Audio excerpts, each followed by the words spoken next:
Bismillahirrahmanirrahim. Assalamualaikum warahmatullahi wabarakatuh. Yang terhormat Ibu Sari Nurulita MSI selaku dosen pengampu pada mata kuliah agama Islam kali ini. Perkenalkan, kami kelompok 7 ingin mempresentasikan hasil diskusi kami tentang menjaga kebersamaan dalam keragaman.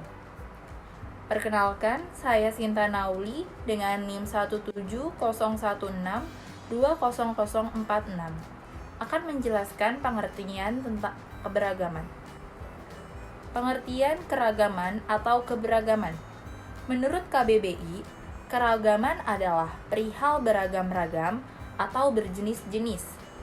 Lalu di sini ada menurut Eric A. Miller dan Judith H. Katz berpendapat bahwa keberagaman merupakan tentang identitas kelompok sosial yang meliputi suatu organisasi. Lalu menurut pandangan James L. Gibson, John N. Ivancevic, dan James H. Donnelly berpandangan bahwa keberagaman adalah perbedaan fisik, sosial, dan budaya yang sangat luas yang menunjukkan aneka macam perbedaan manusia. Lalu menurut pandangan L. Roosevelt Thomas, ia sendiri mengakui bahwa pandangannya sendiri tentang definisi keberagaman mengalami evolusi. Pada tahun 1970-an, ia memandang keberagaman sebagai perbedaan fungsional. Lalu pada tahun 1984-85, ia berpendapat keberagaman diartikan sebagai semua perbedaan tenaga kerja ditambah dengan isyarat tentang perbedaan di luar tenaga kerja. Sementara itu, antara 1996 sampai 2000, ia berpendapat keberagaman menunjukkan setiap bauran semua hal yang ditandai oleh perbedaan dan kesamaan. Akhirnya, pada 2001 sampai 2005, dia sampai suatu pandangan bahwa keberagaman menunjukkan bauran dari perbedaan, kesamaan, dan tegangan yang dapat terjadi di antara elemen bauran yang bersifat pluralistik. Dengan demikian, dapat disimpulkan pengertian dari keragaman ialah sebagai variasi berbagai macam kombinasi elemen, demografi sumber daya manusia, organisasional, komunitas, masyarakat, dan budaya.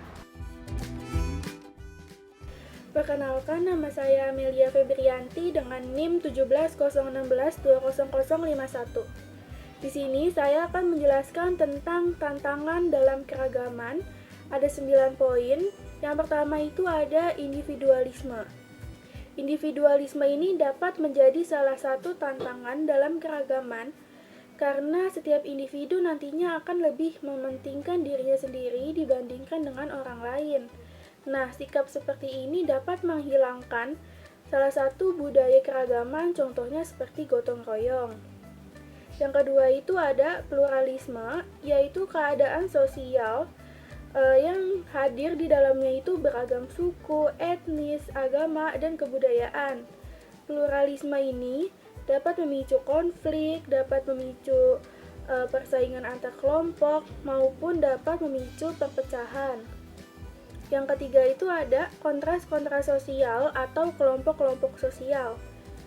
Nantinya, kelompok sosial ini dapat menyebabkan terjadinya diskriminasi apabila salah satu kelompok sosial menganggap kedudukannya lebih tinggi dibandingkan dengan kelompok lainnya. Lalu yang keempat ada hedonisme atau paham yang menganut bahwa kepuasan dan kesenangan pribadi adalah tujuan utama kehidupan. Hedonisme ini akan menimbulkan sikap individualis yang nantinya lebih mementingkan dirinya sendiri dibandingkan dengan orang lain. Selanjutnya ada fundamentalisme, yaitu paham yang berpegang kokoh terhadap ajaran agama atau ideologi yang dianutnya. Nantinya fundamentalisme ini akan atau dapat menyebabkan radikalisme karena setiap orang di dalamnya tidak ingin bekerja sama atau berkompromi dengan orang lain yang tidak sepaham.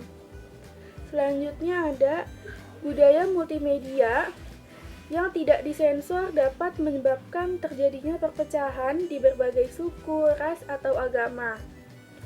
Poin ketujuh ada prasangka, yaitu sikap negatif terhadap sesuatu yang didasari oleh hal yang tidak jelas.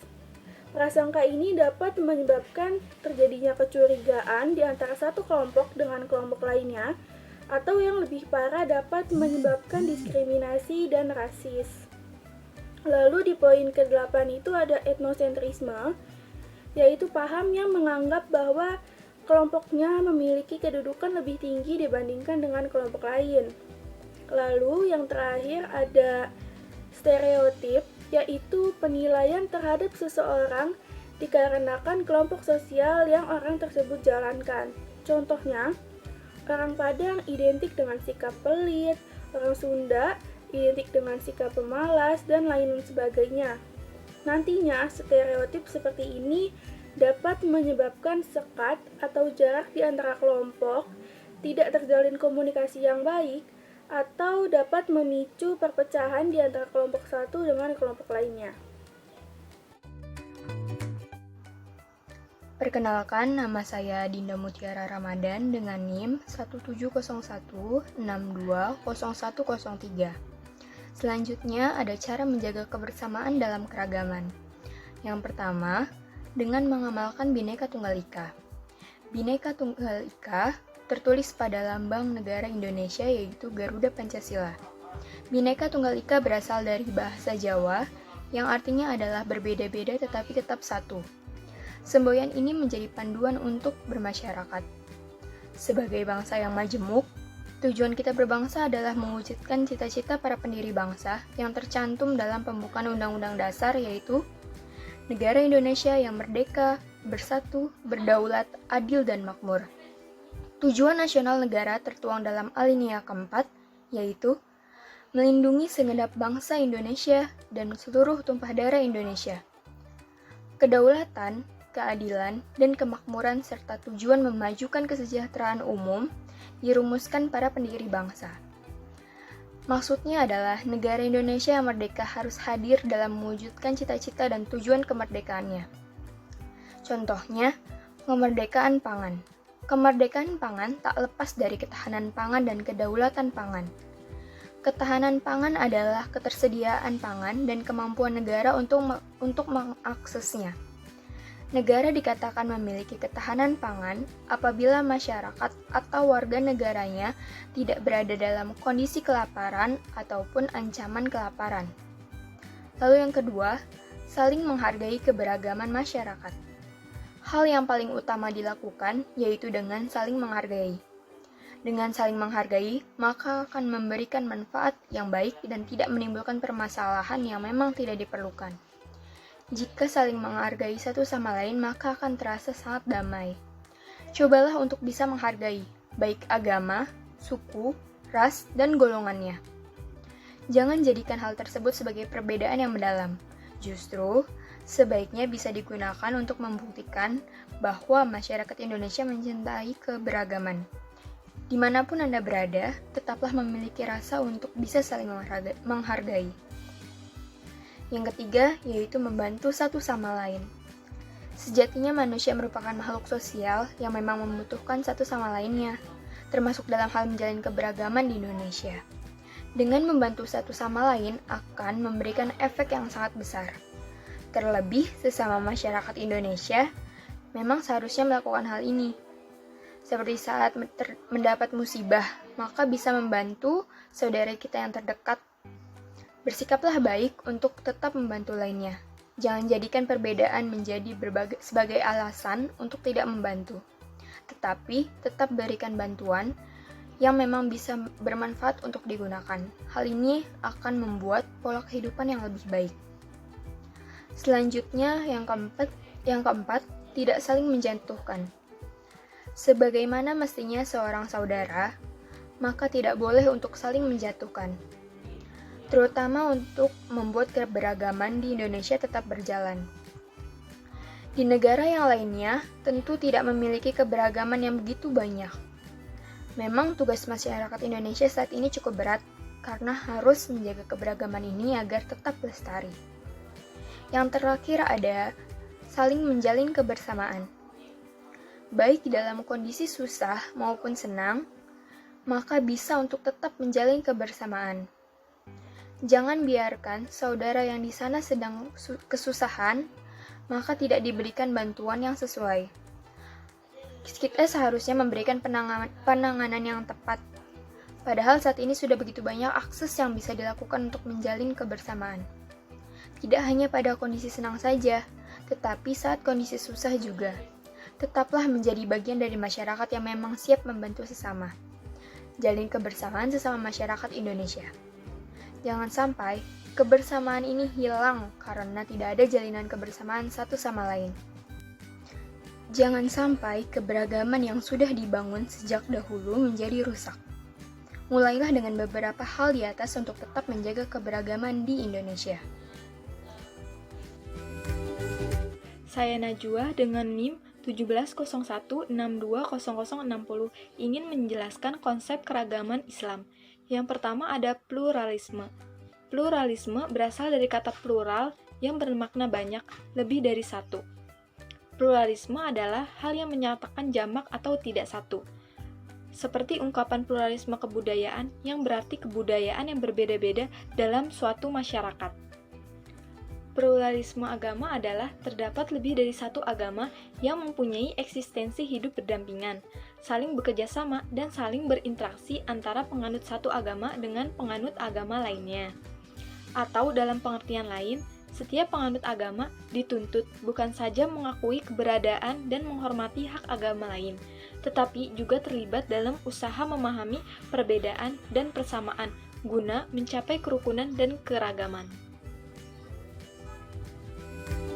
Assalamualaikum warahmatullahi wabarakatuh. Perkenalkan, nama saya Rama Fiona Anggraini dengan NIM 1701620066. Selanjutnya, keberagaman dalam Islam yaitu toleransi. Islam mengajak umatnya untuk selalu menjalin kehidupan yang harmonis antara sesama umat muslim. Agama Islam merupakan agama yang penuh dengan toleransi. Toleransi dalam Islam bukan hanya terdapat dalam ajarannya saja secara tekstual, tetapi juga sudah menjadi karakter dan tabiat hampir seluruh umat Islam dari zaman Nabi kita, Nabi Muhammad, sampai sekarang ini. Agama Islam tidak melarang umatnya untuk melakukan hubungan dengan orang-orang non-muslim, tetapi hubungannya harus sebatas hubungan duniawi saja. Islam tidak melarang hal ini sebab menjalin hubungan dengan orang-orang non-muslim ini merupakan suatu perbuatan yang positif, asalkan dalam menjalin hubungan ini harus selalu waspada dan menjaga agar tidak terjadi hal-hal yang tidak diinginkan.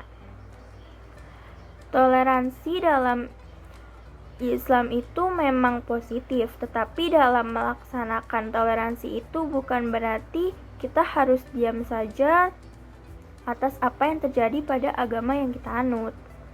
Setiap agama memang mengajarkan untuk selalu menjalin kehidupan yang rukun dan harmonis dengan orang yang ada di sekelilingnya. Tidak terkecuali juga dengan Islam. Islam selalu memerintahkan kepada umatnya untuk selalu menjalin hubungan yang baik dengan sesamanya. Dengan demikian, maka sudah jelas bahwa toleransi menurut pandangan Islam itu memang sangat positif dan harus selalu dibina, dan dalam usaha membina toleransi ini maka diperlukan kesadaran dari setiap umat beragama. Karena tanpa adanya ini maka semuanya tidak ada gunanya. Bahwa persamaan-persamaan antara ajaran agama-agama itu banyak dan dapat dijadikan perekat kerjasama sosial. Sementara dengan adanya perbedaan itu hendaknya kita angkat untuk dijadikan sesuatu yang wajib dihormati oleh sesama umat beragama. Nama saya Latifah Ali Syaikhwan dengan NIM 17056200026. Selanjutnya, konsep keragaman dalam Islam yang ketiga adalah multikulturalisme. Multikulturalisme adalah kesejajaran budaya. Masing-masing budaya manusia atau kelompok etnis harus diposisikan sejajar dan setara. Tidak ada yang lebih tinggi dan tidak ada yang lebih dominan. Melihat istilah ini, multikulturalisme berarti ingin menumbuhkan sikap ragu-ragu atau skeptis sehingga yang ada hanya relatif. Kemudian juga Profesor Dr. Syafiq Amukni MA dalam pengantar buku pendidik multikultural mengatakan setiap peradaban dan kebudayaan yang ada berada pada posisi yang sejajar dan sama. Tidak ada kebudayaan yang lebih tinggi atau dianggap tinggi atau superior dari kebudayaan lain. Ungkapan seperti inilah yang harus disikapi dengan arif dan bijak.